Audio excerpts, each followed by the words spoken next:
Hey, today I'm talking about Studio 666. This is the Foo Fighters feature film debut, I guess. It's the Foo Fighters movie. The basic premise is the Foo Fighters want to do something really special for their 10th album. And so they decide to rent a house that ends up being kind of spooky, and they vibe with that. But then spooky stuff happens, and that leads to a whole bunch of bad things. Now, I'll start off by saying I'm not the biggest Foo Fighters fan. I do like the Foo Fighters, but more in like a casual way. Like, I like all their hits, basically. I also do really like Dave Grohl a lot. He's just a fantastic guy. What really pushed me over to see this movie was watching his episode of Hot Ones that came out the same day. It was such a great episode. But he was amazing on it, so I figured, yeah, I'll go check out his film. God, that was the wrong choice. This movie's not good. I went into this hoping for something akin to Tenacious D, Pick of Destiny.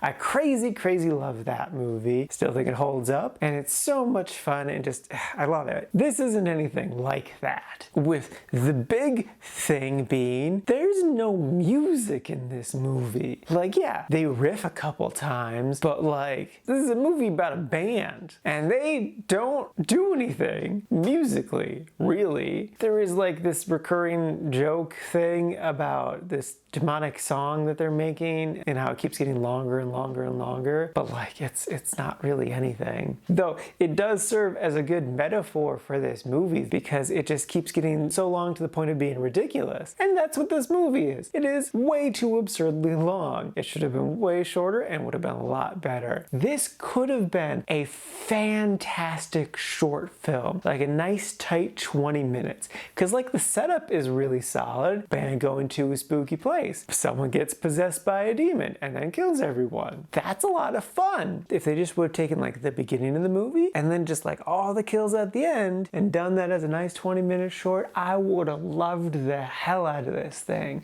Cause like those kills were really great and definitely the highlight of this movie. But if I'm being really honest, there is just so much nothing to this movie. It is kind of impressive.